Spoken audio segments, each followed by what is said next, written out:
Thank you. Welcome back to Council. And we move on to item number 16, the financial snapshot May 2020, attachment 10, pages 250 through to 255, and falls in your court. Thanks, Joe. So I'll take the paper as read, and if there's any questions.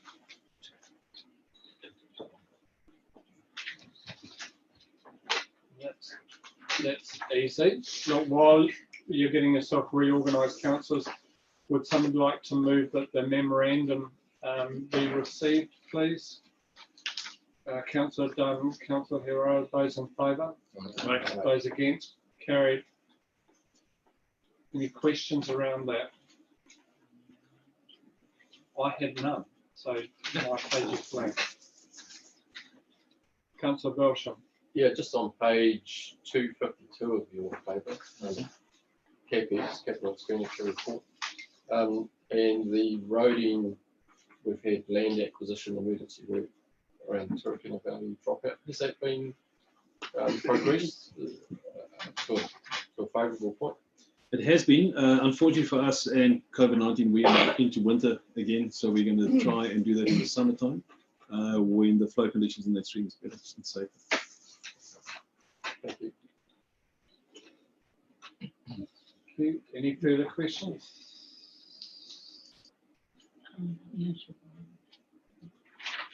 No.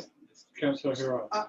Just on page 252 again, I'm assuming it's Hautapu wastewater renewal. Exactly. It is, isn't it? Yeah, sorry, I was saying. Yeah, nothing. No.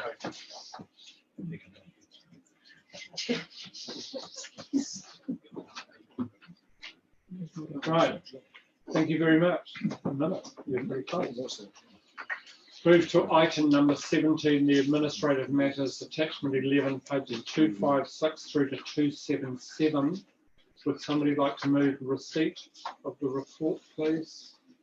Councillor Lambert, Councillor Duncan, those in favour? Those against? Carried, thank you.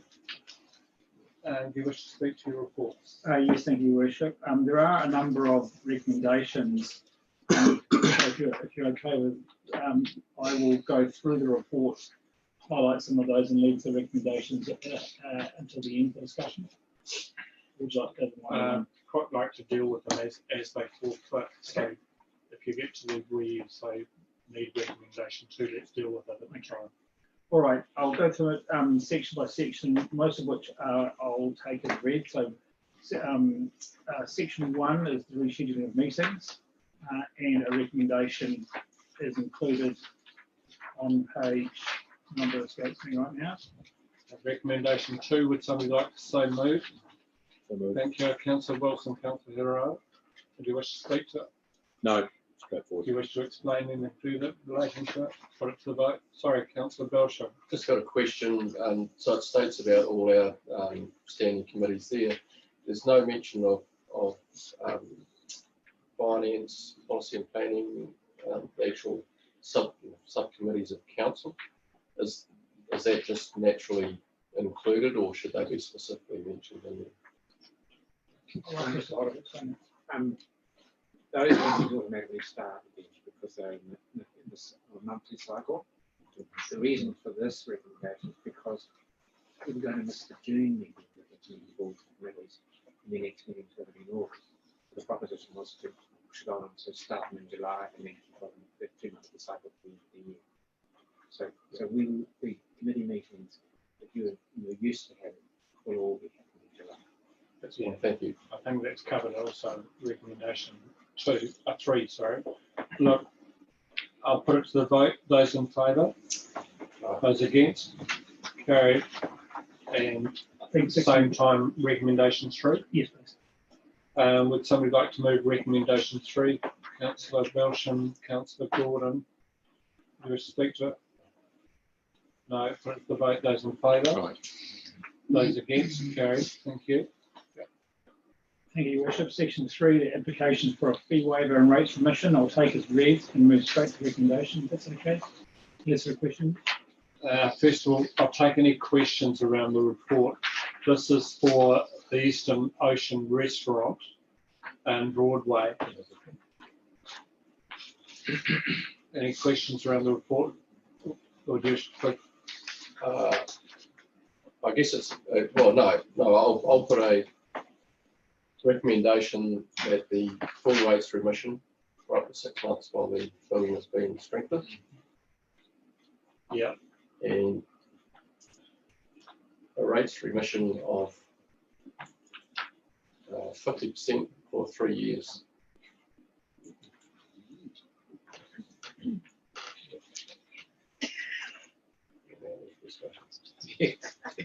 Right, so you're moving those dates with A and B. You wish to speak to them? We have given precedence to this before to another business in town who's carried out earthquake strengthening, and this policy was based around supporting businesses who were prepared to commit in our district to spending money on their property and continuing in their business ventures. Now, I know that with that precedent that's been set, I can't quite recall what it was set at, so if someone could actually enlighten me on the previous recommendation. Yeah, I have that you wish to comment. Yes, I would like comment. yeah, thank you. In terms of precedent, Yes. just like some advice to council around this, Yeah. because it could mean that an amendment is moved. Yes, the council meeting May 2019, I think to which you refer, an application was resolved that council provide 100% of the rates for a period of 1 year and a fee waiver of the internal building consent up to a sum of $5,000. So we've got in this one $5,000 plus 50% for 3. This one was $5,000 plus 100% for 1. With that clarification of the precedent, and I don't have a seconder for my motion as it currently sits, could I change that to 100% for the 12-month period? And confirmation of the fee waiver up to 5,000. And that would discount, that you'd then remove A, or it would become A.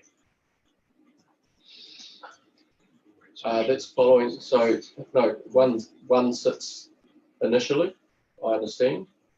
So rates remission for up to 6 months while the building has been strengthened, and then after issue of code and compliance, that's the incentive after the issue of code and compliance, so after the strengthening has taken place.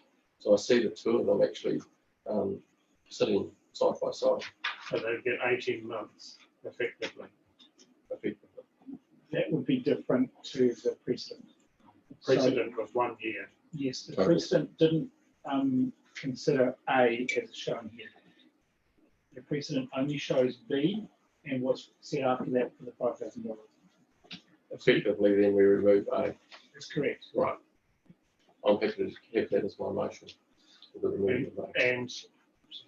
And just to check, also includes confirms the approval of the waiver of the internal building consent up to a sum of $5,000. Secondly. No, Councillor Carter, beat your shut up.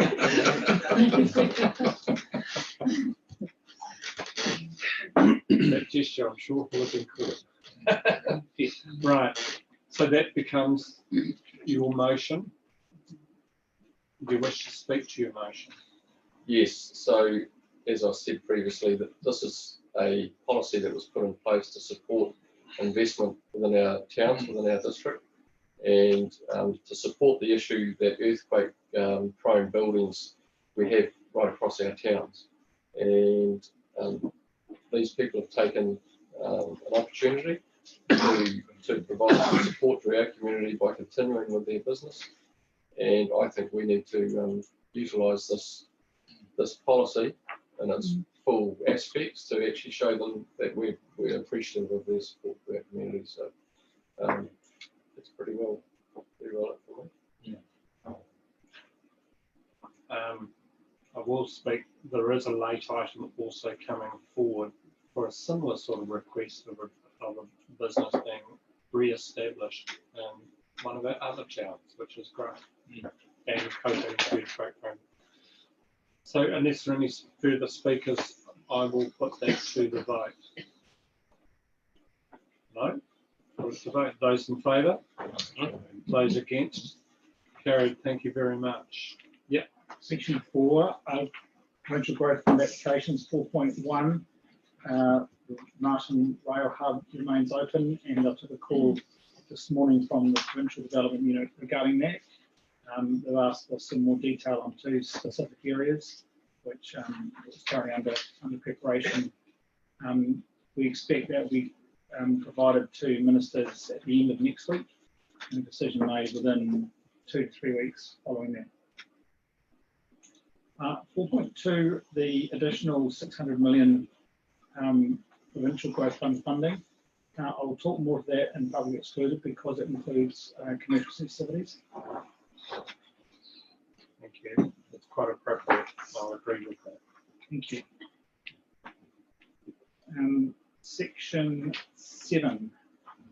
Next one.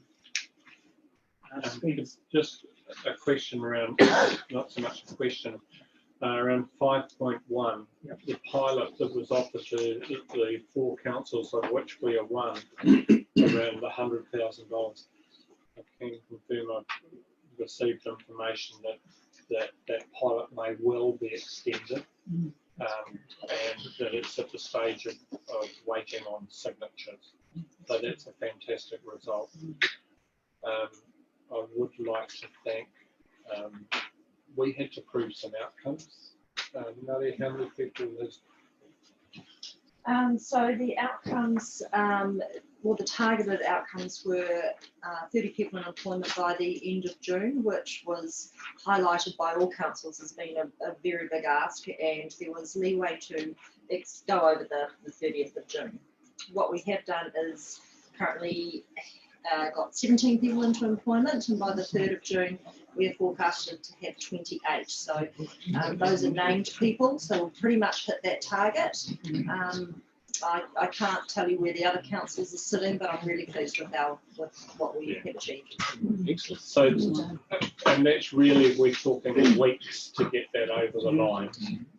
So it's been really, really successful, and I'd just like to have that reflected in the admin report. Are you happy to take any questions? Not yours, not my report, it's yours, but I'm hoping that you'll allow me that to be included. And I hope you'll allow a question from Kathleen. Yes, of course. And I hope that one of us will answer it. Thank you, Your Worship. Thanks, Mr. Beggs. Just a quick question and acknowledgement. Great job with that. Really, really impressive stuff. I was a little bit confused though with and wondering how the funding was being utilised, where it says it's for people that have been displaced from their employment due to COVID-19, with a focus on NEETs. Now, NEETs, by its very definition, wouldn't necessarily be people that have been displaced from their employment because it's not in training or education. And it's something that's currently overseen by organisations. Anyway, so just wondering, is this an extension to that, and are we actually focusing on people that have been displaced from their employment, or are we looking at the youth not in education and employment or training scheme? Yep, I'll ask Tiara to answer that. Thank you, Mr. Beggs. So I guess the wording is a little bit ambiguous. It is for both. So it is, there is a primary focus on that, so youth that are under 25, but with the situation with COVID and so many people being displaced, NSD extended that to include people of any age that have been displaced by COVID-19. Thank you. Just one, sorry. Supplementary question. Please, thank you. So of the 27, have they been people that have been displaced and now found new work? Is that? I couldn't tell you whether they fall into the NEETs or whether they fall into displaced by COVID, but they will fall into one of those, and I can report back to that. Okay. Thank you. Section 7 discusses the email, which is an attachment to Appendix 2 from South Makirikiri School. Could we just, sorry to interrupt, but could we just seek a correction on the 6.1? Because it's saying on the 20th of November 2020, the economic development strategy was reviewed. I suspect that was November 2019. Correct, Your Worship, that fingers, I do believe. Thank you. Sorry to interrupt you, but No, correct. thank you for that, Your Worship. 7.1, I'll make it, or section 7, I'll make it page in 7.2 to provide advice on the costs. We've sought those and they have not been received at the time of this meeting. I will circulate those when known. Could we forward that discussion to assets or another? Would that be, in your mind, the appropriate place to Yes. start a discussion? Yeah. The chair of assets is sitting on that. So. Yeah. Sorry. Thank you, Your Worship. Yeah. Section 8, the section of Captain Cook. Yeah, if you want me to Section take 8.4, council discuss options. The way I have presented it, Your Worship, has been that this is a 3-step process. The first step was the advice to myself and to you from the police that the vandalism to that statue was imminent, and the decision was to protect that statue as I would any other asset that falls within council. Part 2 was a workshop that was conducted by council earlier this week, and part 3 is this meeting. I'll be happy for you to take over from here. Thank you. We'll put on record that we have also engaged with Ngāti Apa in terms of discussion. I think this has received a fair amount of debate on social media. It is actually a national debate, if you like. And what I might do is I've outlined some of the options that I consider possible. And quite rightly, the relocation was also put forward as a possibility. I'm going to waive the normal rule of 3 speakers in favour or 3 speakers against. And at the moment, I will look for a consensus view. In other words, rather than speaking to emotion, I'll allow the liberty of giving you the opportunity to express your own views, and I'll go right around the room. I might start going around this way. Councillor Gordon. Thank you, Worship. My view hasn't really changed that much from when we had our workshop on Monday. I fully support that the statue should be uncovered or unveiled, that if the plaque below it is deemed to be offensive in some way, that should be removed. And I'd also like to reiterate that we really do need to engage in both a discussion with our local hapu, which is Ngāti Apa, and any other hapu who might have some connection with this area. And also, we need to help our ratepayers and members of the district become more informed, because there is an awful lot of information out there that is not out in the public arena that probably should be, and it's not that it's confidential, it's just that people don't know where to find it. And I think we have a real role through our libraries to actually place that information. Now, I was going to bring along some of my book collection, but I mean, it's too big to wheelbarrow in here. But, you know, Mr. Hott is the sort of person who's probably got his finger right on the pulse of all the sort of titles that I'm referring to. There's some really well-written history from both Pākehā and Maori historians on New Zealand in general, and this district, you know, to be more focused. And we should be sharing that. We're a really good conduit. And I think it would be really, really helpful in this debate and others of a similar nature. So there's my comment for what it's worth. Councillor Ash.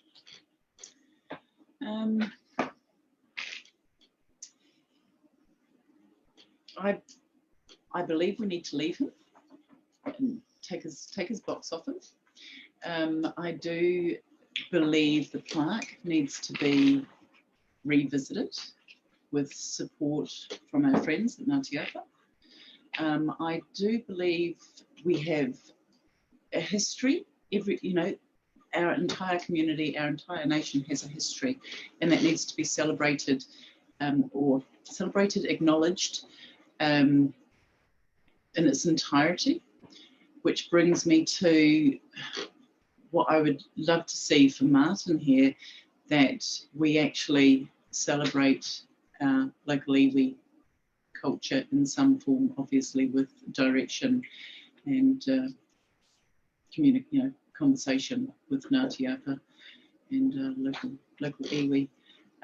But I think it's important that as a community, it's given us an opportunity to have a conversation and to respectfully acknowledge everybody's thoughts and opinions on that. And I think that's really a precious and good opportunity to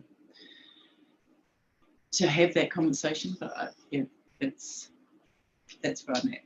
Leave the statue, revisit the plaque, and look at how we can celebrate local iwi culture within the town, whether that means a statue of somebody there. Thank you. Councillor Planter. Out at Raitana, we have a building, a prominent building there that has the 7 Māori canoes and the Henskirk and the Endeavour. So the existence of the statue is not really the issue. It's really about an understanding of the nature of the partnership between Māori and Pākehā. The plaque, the connotations of the word discovery run deep. There is the concept of where the doctrine of discovery came from the papacy in the 1400s, which led to the dispersion of Europeans out to places like the Americas and New Zealand and Australia and so forth. And the effect of that doctrine has been devastating to those cultures. The prerequisite to resolution of this issue is justice. And that's a long conversation that needs to take place. And that's what I would support. It would not solve anything to either destroy, remove, move the statue itself, because the statue doesn't actually represent much of anything. It's just a man who is a historical figure. The idea of relocation is only in terms of removing a sore point for those who do perceive that as an offensive mark in history. If there are Māori who feel that even the presence of that statue is an offence, that's a conversation that we need to have in terms of how do we remove the offence. History is history. It's things have unfolded the way that they've unfolded. It's about addressing the wounds that have been inflicted as a result of those histories. And as I say, that's a long conversation that I think will need to take place. And in order for that conversation to take place, both parties need to feel equally respected and equally honoured. So the nobility of both cultures is paramount in that conversation. And for Māori to feel that their nobility is respected is imperative. And that's where I stand. Thank you. Councillor Gatti. I see this as an opportunity to document the history of our district. That is the history of both Europeans and Maori, and tell that story loudly and proudly so that everyone is aware of it. I'd like to see it being acknowledged in our schools, and recognised. And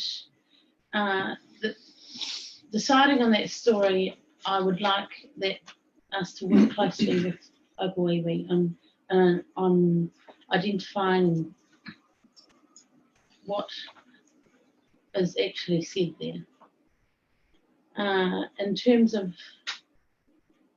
the statue, I would like the hoardings removed, and I'm happy, as Cass said, to revisit the plaque and collaborate with iwi on what happens there. Thank you, Councillor Carter. Firstly, I'd like to thank Your Worship and CE for the actions that you took to protect the statue initially with a threat that was brought to your attention, and that now is the time that we should remove and educate people of what the statue stands for. I don't know whether it's the iwi that is against it or whoever that is that the threats came from, but they need to be educated in what the meaning is of how the community feels with it. So yeah, education is a big thing for it. As to whether the plaque is offensive to particular people, well, that's where a conversation needs to be had, and work on from there. Thank you. Councillor Belsham. Thank you, Worship. I applaud the actions of council in removing the threat, as our previous speaker just said, and it has instigated a discussion around history of Martin and previous to when it was called Martin. I think that discussion needs to take place and actually fully understand our history going back prior to this place being called Martin. I know the Captain Cook statue signifies the Martin connection, and that's the reason why it was put there. And I think that is still part of the story. That's part of the history, and I still think that needs to be uncovered and celebrated to some degree. And that conversation needs to take place between local iwi, so Ngāti Apa being involved, and also the community. We've got a mix of all relations in our community, and I think everybody needs to be heard, and we need an honest adult discussion. And I think we're a pretty grown-up society that we live in this district, and just because what's happening overseas is happening, I think we can actually have a discussion and learn from each other about moving forward.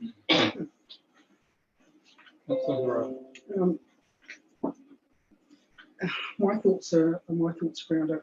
I think we should take the covers off.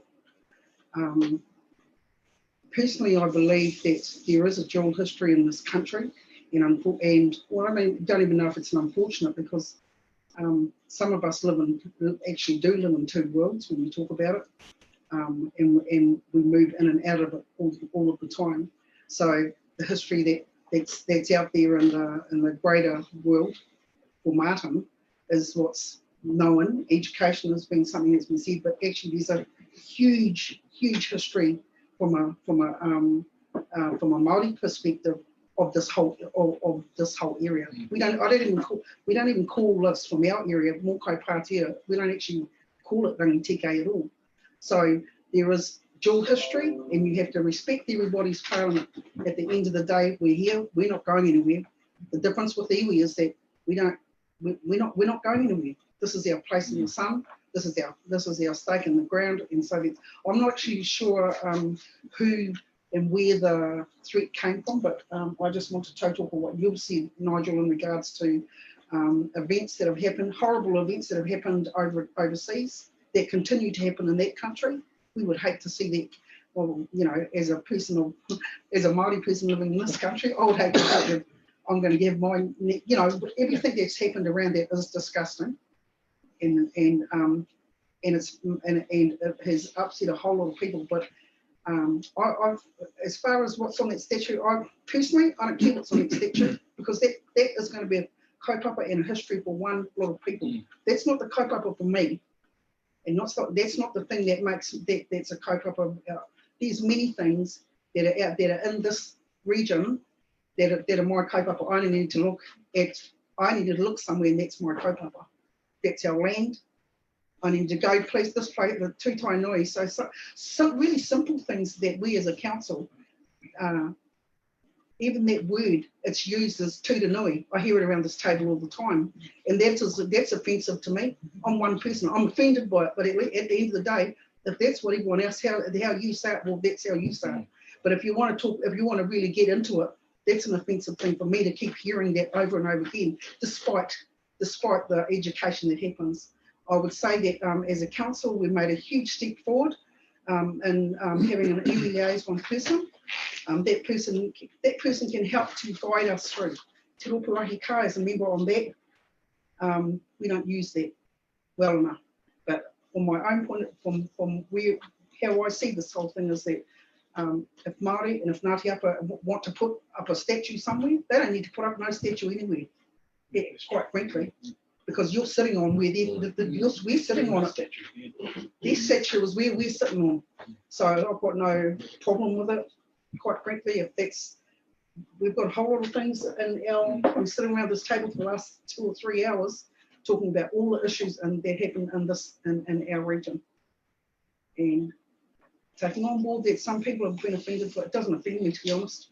That's a history that's with one person. That doesn't affect me. But if I want to put something up, as long as I have the ability to do that, then I've got no issue with it at all. But like I say, our country, it's dual history.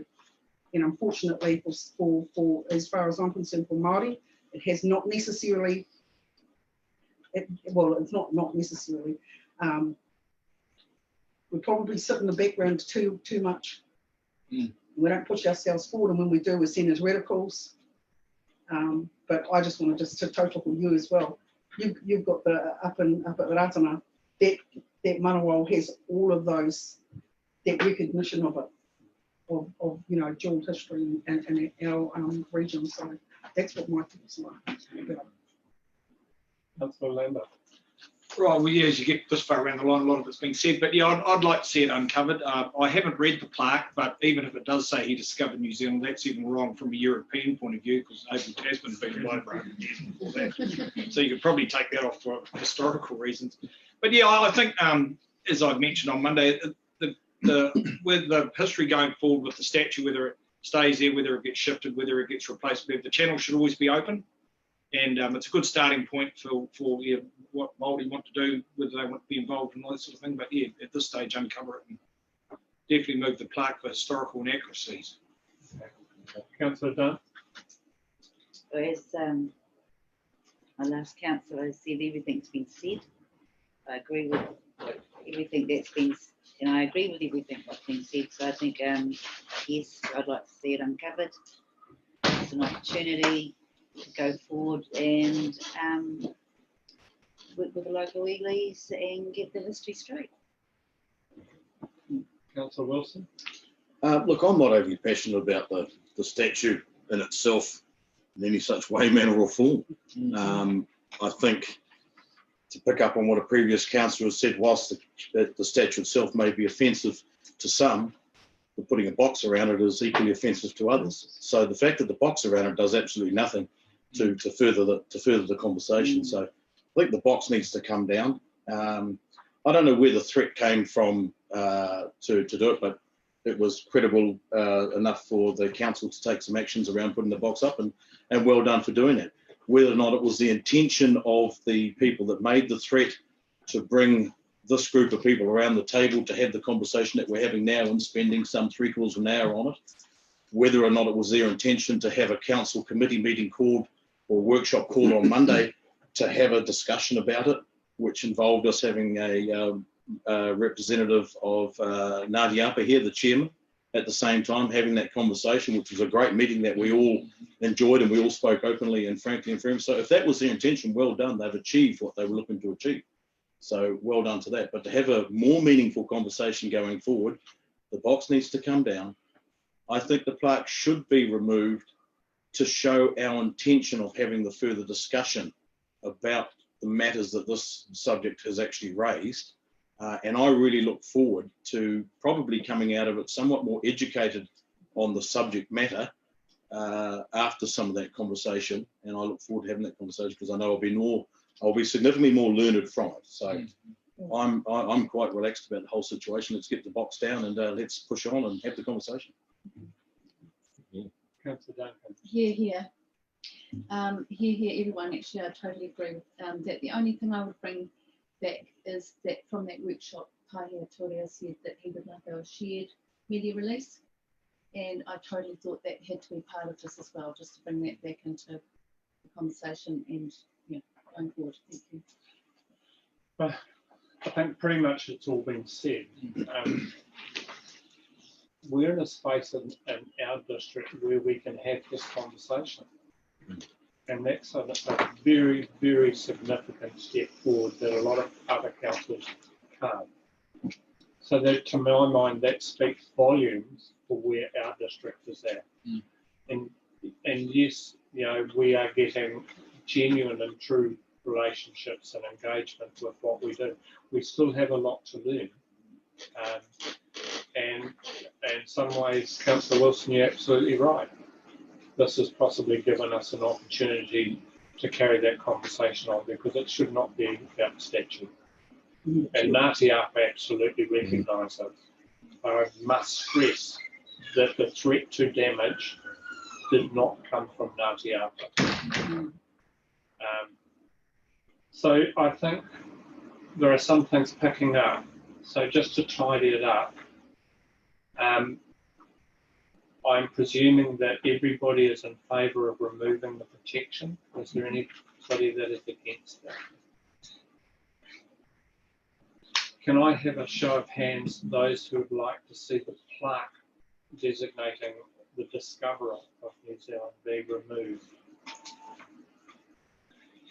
That is carried. There's been mention of the process for education about our history, both European or Pākehā and Māori or iwi.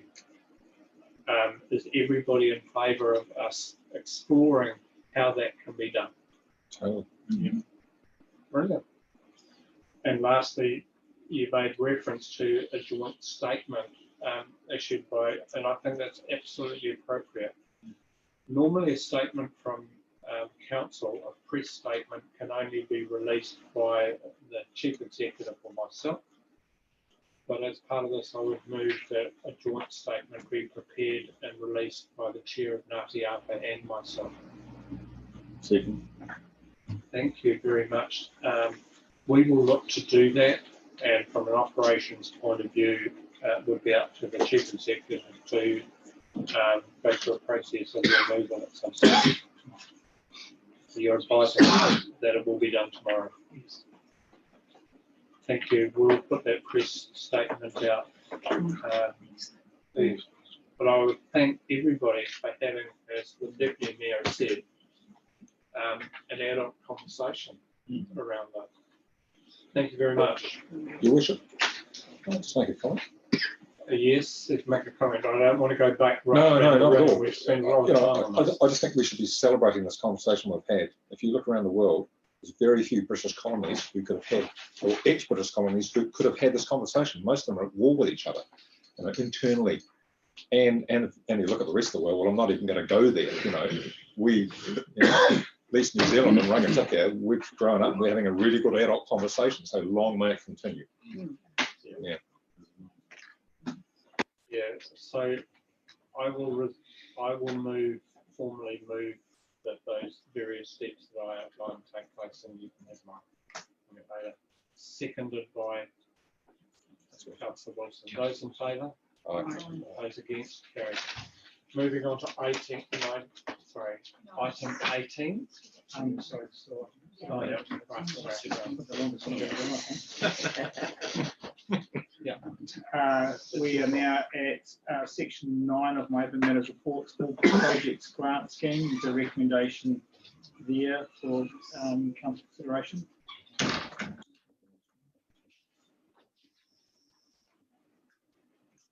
Want to so move? Just so move. Councillor Wilson, seconded Councillor Ash. Any discussion? I'll put it to vote. Those in favour? Aye. Those against? Carry. Finally, section 11, the spirit behind this is I find myself sometimes, not often, in a position where I believe in that a particular course of action by council that's under my jurisdiction differs from that from a member of our community. I'll give you a hypothetical situation, and that hypothetical situation could be where council has installed some new services and we have repaired a community members berm, and we've reinstated that berm, but it doesn't look good, or it's it hasn't been done very well. And hypothetically, it could be that I think the berm is quite okay, but the resident thinks that it's not okay. And this kind of situation does take up a lot of time.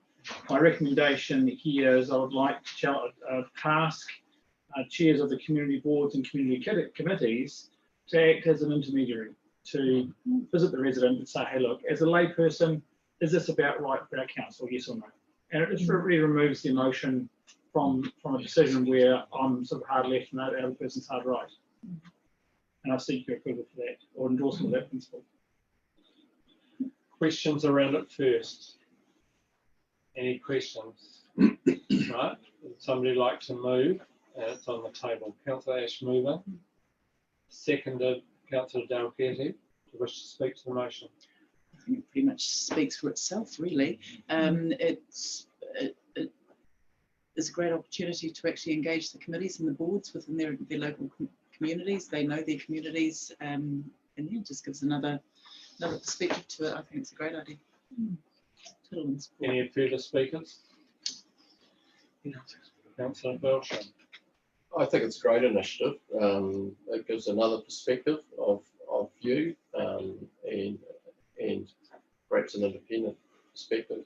And I like the point that you've got in there that if the chairs agree, because we don't want to be forcing them to be a bit of a policeman as well. So yeah, if the chairs agree to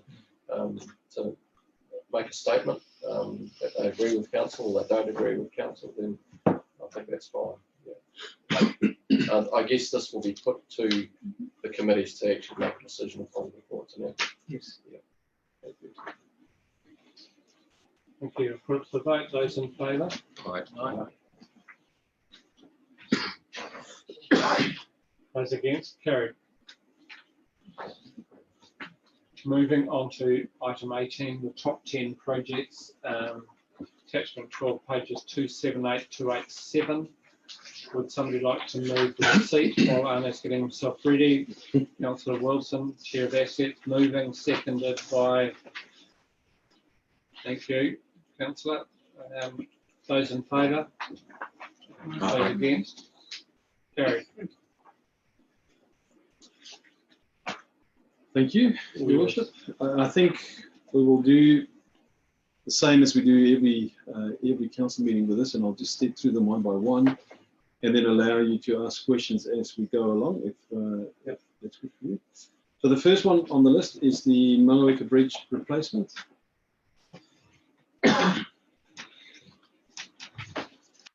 Any questions? Any questions on that? No? Just push through them. Just quickly, Your Worship, the negotiations with the Mangaweka Heritage are going to start when?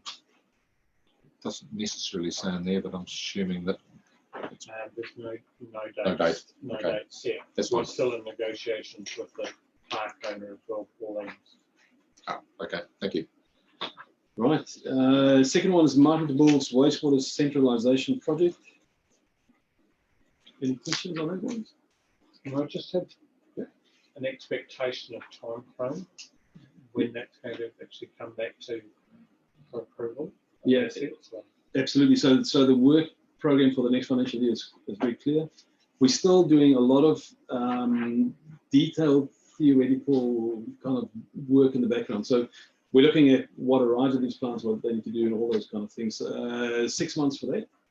After that, there's going to be about 3 months to prepare documentation and then about tender. So I'd say about 6 months from now, we would have something much more concrete that we can bring back. The only advice from me would be that we have an advisory board and we need to actually get them back together. Either that or you disband them. But to leave in limbo is not an option. Councillor Gordon, followed Councillor Dalgetty. My question is around the volumes of sludge that's been identified in both Martin and Bull's ponds. You're saying that's limiting the effectiveness of the current arrangement, but does it get in the way of the joint project, the centralisation project? Well, this is exactly the work we're doing at the moment. So the big question out there is, what are the plants designed to be able to do, and what are they actually doing, and how much would it cost to get them back to what they are designed to do, and how does that compare to just saying, let's leave it all, push it out the bulls and do it there? So we've got to figure these things out. If it's going to be quite cost effective to just remove the sludge and you have a huge improvement in treatment capacity, then that's what we'll pursue. But the problem is at the moment we don't know all these answers and we're trying to figure them out. It does, however, seem to cause a bit of a quietness in the project because there's a lot of work happening in the background. It is very detailed, technical kind of stuff. But what we're hoping is out of all of that work, we can then base very, very good decisions because it's based on actual knowledge of what's going on. And that's a really good example, first example. Okay, thank you. Councillor Dalgetty, Councillor Belcher, Councillor Dalgetty. I'm just interested with regards to the Defence Force pulling out. Were they going to be a source of income that would help with this, or are we sad about this, or is it good? It's a good question. It would have been cost neutral. So the relationship with them was that we would charge them exactly what it actually cost us to treat. So no, Okay. it doesn't matter. Why would we do that? It's got money. Maybe I'll have a conversation later. Councillor Belcher. Yeah, so in your statements around getting what the existing plants, potentially lifting the performance of them, does that still include the idea that we are removing the outflows from the Tukanui stream? Because that was the initial reason for, I guess, the implementation of combining the two plants. And that's been the knowledge that and I guess the other group, that's the advisory group, has been aware of, that the outflow will be removed from the Tukanui stream and taken down to Bull's land disposal. So that hasn't changed? No. So that will still continue. That's the actual outcome. Yes, still yeah, absolutely. Even with this other work happening. Yeah, absolutely. So there are larger engineering questions hanging around the background. So if we can look at the Martin asset and say it's actually a pretty good asset, something to hold on to, the treatment capacity is really good. Potentially we can let the treatment effluent go from here all the way down to Santos, which means we don't have to lift it again. So in a 20 or a 30-year lifespan in NPV calculation, that is worth a huge amount of money. At the moment, we don't have those answers, and I think we would be irresponsible to make other decisions if we don't have that knowledge before we move on. So it's all about that. But our main focus at the moment is to remove effluent out of the Tukanui stream because it's more sensitive, and then out of the Rangitikei. That stays. And a supplementary question to that is around the piping, if that's still going to continue. The land acquisition, is that based around the disposal or the actual placing of the piping, transmitting that from Martin to Bull? That is disposal only. We'll be making use of road reserves for the pipe, so no land purchase. So they can continue without any negotiation with landowners? Yeah. Right, thank you. Yes. Yes. Carry on, please. Councillor Dunn. Thank you. Just so I can clarify something, so I remember it rightly, that the idea was put these two Martin and Bulls together, treatment plants together, to save on hopefully consent from Horizon, one, and to help with the Tukanui stream because you're not going to get that consent for that anyway, and then ultimately help clean the river. So you're mentioning that Martin could still be an asset, so you'd still keep Martin. Yeah, potentially. And, So would and that trees. still, sorry, would that still have just the one consent around it from Yep. Verizon? Oh, okay, Yeah, absolutely. that's, yeah, thank you. Councillor Wilson. Just one quick question, rereading it a couple of times here. But surely if there's a sludge build-up in the ponds that is affecting the performance of both treatment facilities, and we know that historically we've had issues with our consented discharge, if facilities are not performing to their optimum best, wouldn't we just be doing the desludge? Potentially. Because it doesn't really make any difference whether we do it now or we do it later, but we need to do it. Yeah. Because this is an ongoing project. It's going to be some time down the way. And even if you do the desludge now, therefore we're improving the quality of our treated product to the environment, which we're keen to do for a start. If we can't eliminate, we need to improve the quality of it. So shouldn't we be doing that as a matter of course? Well, this has got to go into the mix of the bigger question. So for instance, let's say, use some numbers, let's say it costs us $4 million to desludge, but only $2 million to do an upgrade of bills to treat all of it. Then we'd rather do that and just leave the sludge where it is. So it depends on the bigger picture of the whole project and how it all fits together to make good decisions. Okay, cool. Thank you. Move on, please. Right. Update of the Ratna wastewater treatment plant. Yeah, questions there. We move on. How near are we to finding receiving environment? We are close. I think we are close. I have replied to Ministry for the Environment. The moment we have an agreed position with them in the funding, we can move along. In the discussions with MFE, they wanted to know if there's any delay in the total project time, and at the moment there won't be. We can still complete it all in the original proposed times. Okay, thank you. The next one is the Hunterville Rural Water Scheme. Any questions around that one? Councillor Lambert, question? No, not. It seemed pretty self-explanatory to me, and yeah, no, none at this stage. Right. Bulls Multi-Purpose Community Centre. Any questions? Steve to ask. We'll do those stats.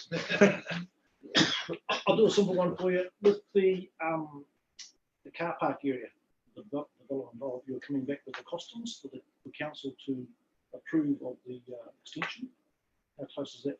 Correct.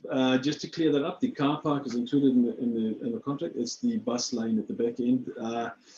The detailed design of that's almost finished, and once the detailed design's finished, we'll put together the contracts, the documentation, and send it out to tender. So I think realistically, probably around September, October, we should be having some numbers that we can bring back.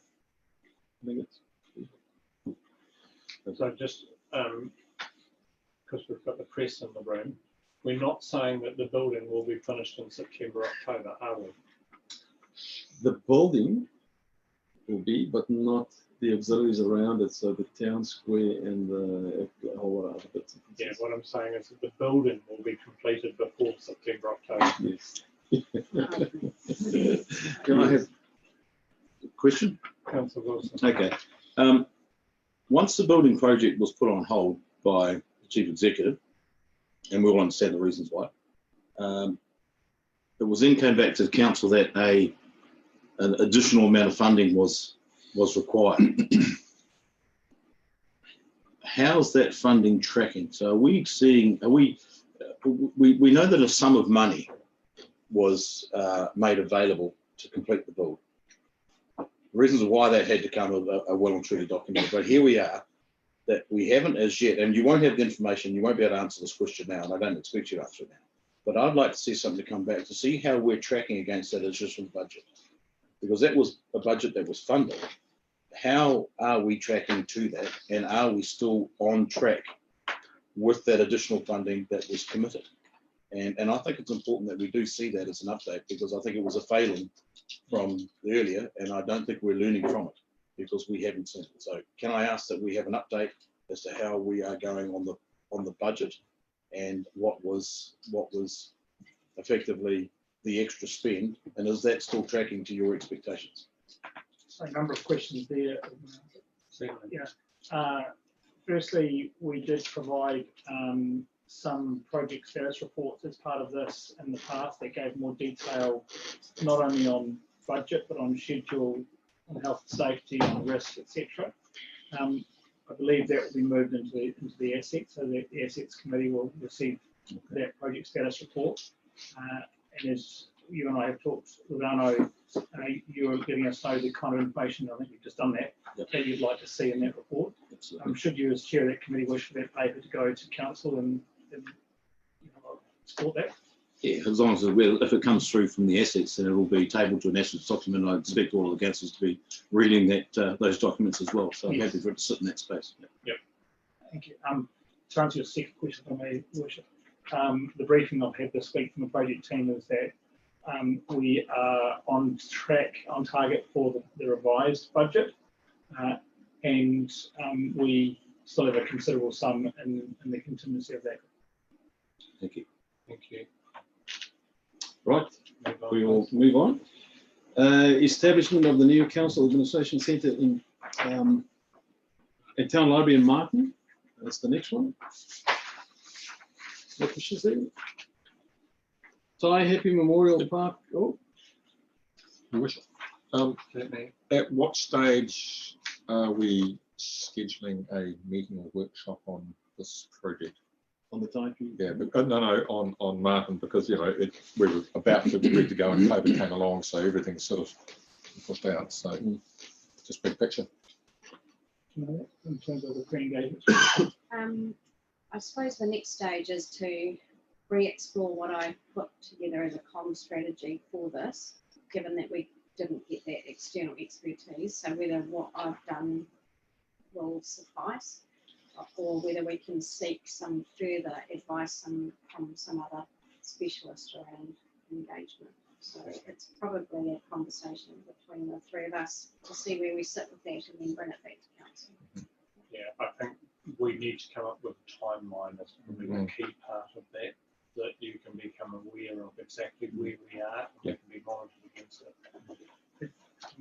Your worship, this is a very significant part of the feedback we've had for Bulls, that we wish to make sure we get 100% right. So your question is very valid, Councillor. Thank you. We'll move along. Tai Happy Memorial Park. You got any questions there? There we go. I'm just interested if you're aware of community fundraising has started and what's been the reception to doing that up there. To be honest, I have not heard any progress on the fundraising. So far, effort has been concentrated on the building and the developed design really of what we're proposing. So no movement on the fundraising, I don't think. I can say that I had a discussion with the chief executive today around exactly that, and we will look to come back to council with some proposals in the future around how we go about that. My comment, Your Worship, I think that would be really helpful, especially in our joint meetings with users, to have stuff well nailed down. You know, when we get those questions from left field, it'd be nice to have a song sheet that we all make sure we sing. Anticipate that. Thank you. Councillor Dalgety, follow-up question? Yeah, so I would be, I've said it before, but I'd still be really keen to get the expert on community engagement down for workshop. Are we talking back on Martin or are we talking back at both? Well, it's relevant right across the district. I echo that sentiment. Right, So we we'll can- have that conversation. We'll continue. So, Tai Happy Civic Centre. Any questions on that one? Martin Dam spillway repairs. Sorry. Sorry. Can I be civic centre? Sure. Just it says it's now likely to be during 2020. So is that as part of the long-term plan consultation, and that's still on track?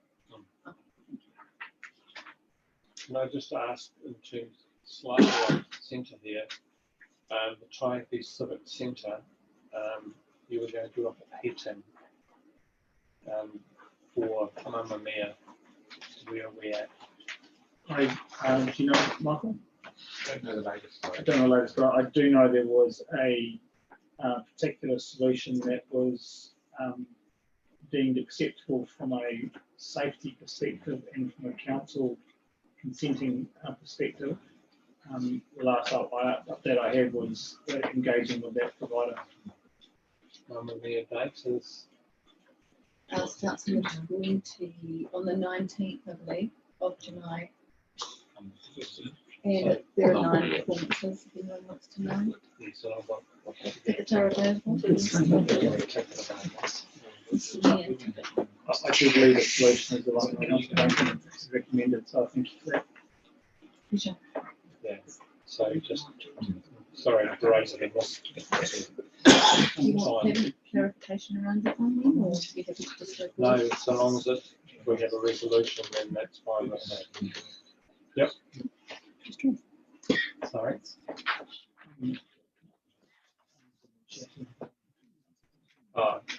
Yeah, sorry, the microphones are picking up background noise.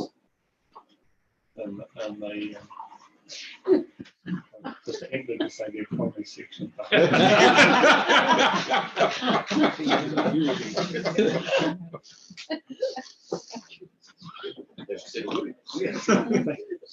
Thank you. Martin, Dan, spillway repairs, any questions on that one? Councillor Belsham? It's related to it. So it's the up the dam site and the walkway that's been progressed, and there's a substantial amount of work that's been progressed to date, and it's nearly completed, I believe. Is that correct? Yes. Is it all the way around now, the walkway? Not around Dam B, but over the dam wall of Dam B. So it's C dam and the dam wall of B dam will be. So you can do a full length. Okay, all right. And I guess following up from that, when would the next stage of allowing access to that area? Because I believe people are actually utilising some of that at the moment. So.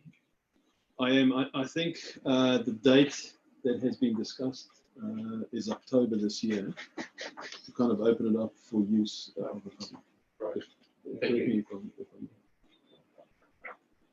And then the last portion of my report is just on large subdivisions. That's noteworthy.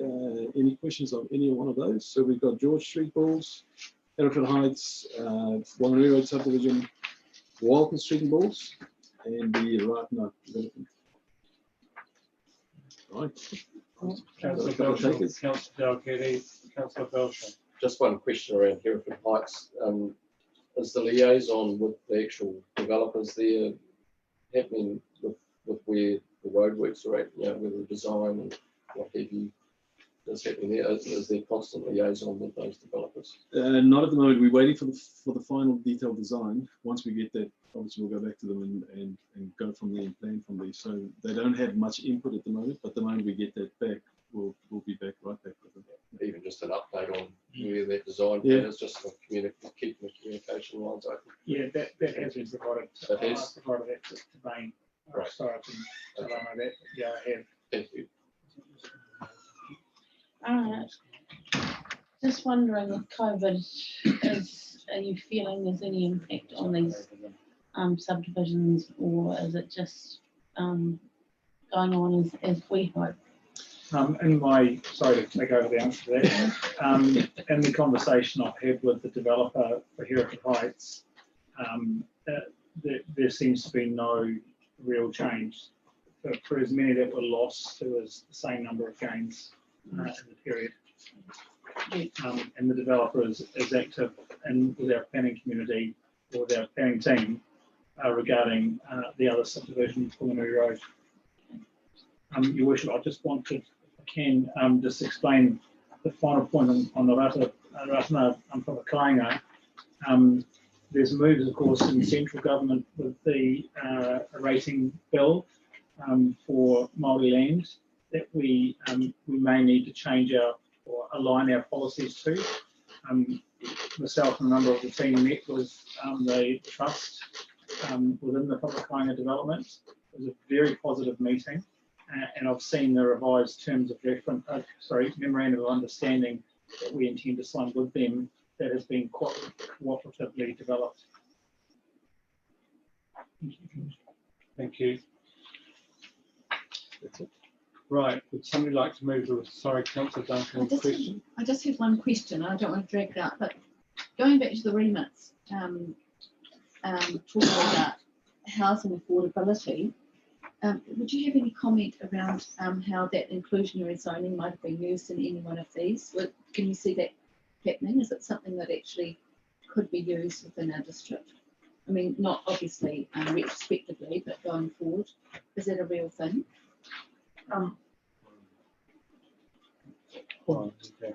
Actually, well, my response would be simply yes. It's how we choose to administer it, really, and if that's the setting that we wish to participate in. Yeah. Thank you. Right, somebody move the receipt, please. Thank you. We'll take your choice of Councillor Ash, Councillor Gordon. Those in favour? Against? Carried. Thank you. We have some late items. The first one isn't on the list, and that's the receipt of the governance group minutes from the Bulls project. And there is a tabled document. It's just receipt of minutes.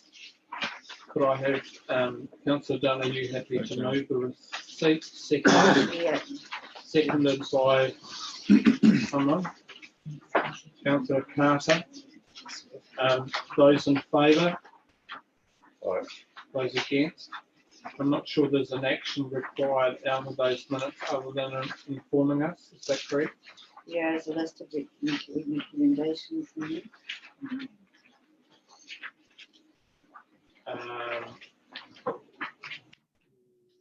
Yes. So recommendations, right.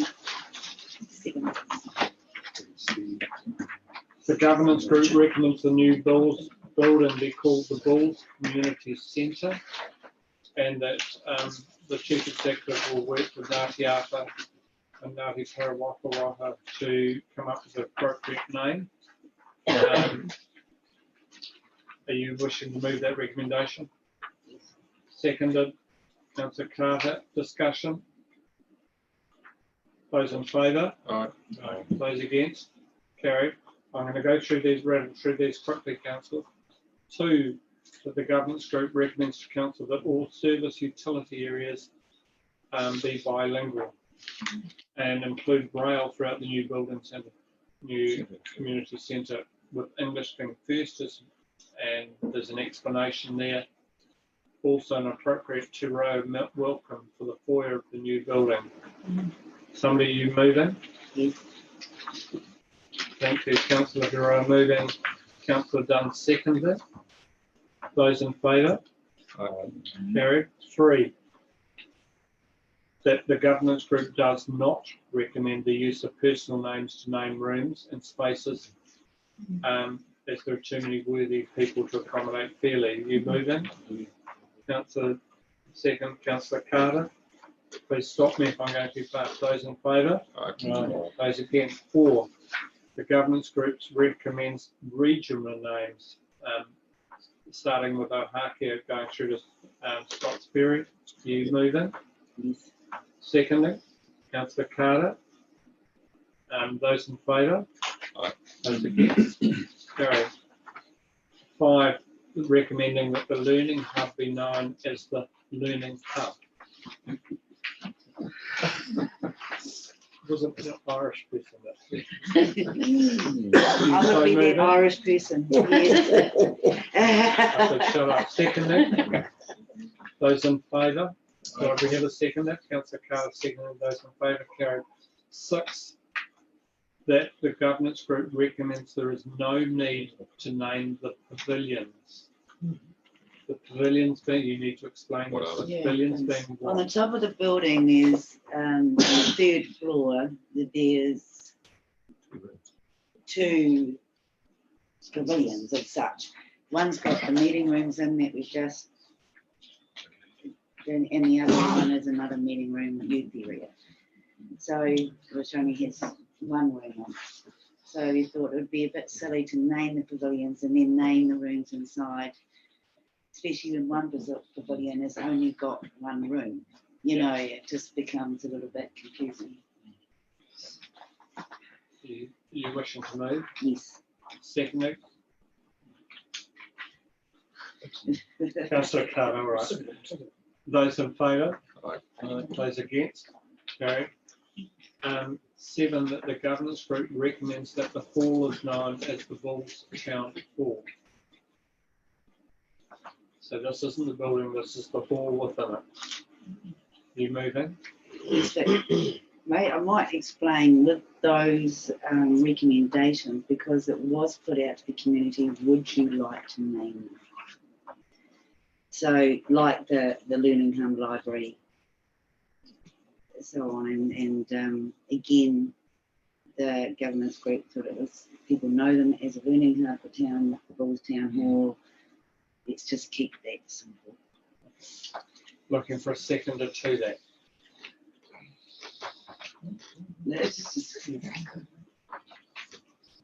Still need a seconder, really seconding. Councillor Panapo, you seconding. Councillor Panapo, you wish to speak further to it? No, it's just. All That's how right, it's put it to always the been. vote. Sorry, can I just ask a question? Councillor Ash. Can I ask a question? Yeah, sure. Okay. What is there any? Did anybody else come up with any other suggestions that, or was there any discussion about other suggestions at all? There was quite a few that were sent in, and actually even people saying don't name them at all. You know, suggesting no names. So we had. It's written in the minutes here, Ohakia, quite a few from just individuals, Royal Women's came back. They're the ones that basically said don't name them. So there were all sorts of suggestions. The Rangitikei Youth Council came back. So we considered them all. And it's actually written in the minutes that we discussed that this might be, you know, the personal names inappropriate because there was just too many to do.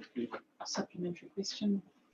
Supplementary question. Yeah. So was that a unanimous decision then that it would have no name other than the Halls Town Hall? It was unanimous? Yes. Right. For the hall, yeah. Unless there's a further question, I'll put that to the vote. Those in favour? Aye. Those against? Carried. That takes us to the end of that late item. The next one is a letter from the Hunterway Festival recommending that council waive the exempt building work fee of $250 for the Hunterway Festival. Councillor Hera. I was just wondering what, so this is called the Reducing Barriers to Development Fees? Is it what's? I think that this is an exemption from the consent fee for the marquee. That's my understanding. Councillor Ash. Just wondering why it's a late item. Could it not have gone into the July meeting? Yeah. Is there an answer to that? It was just late being put into the order paper. We may have received it earlier. But at the end of the day, we're after an outcome here, aren't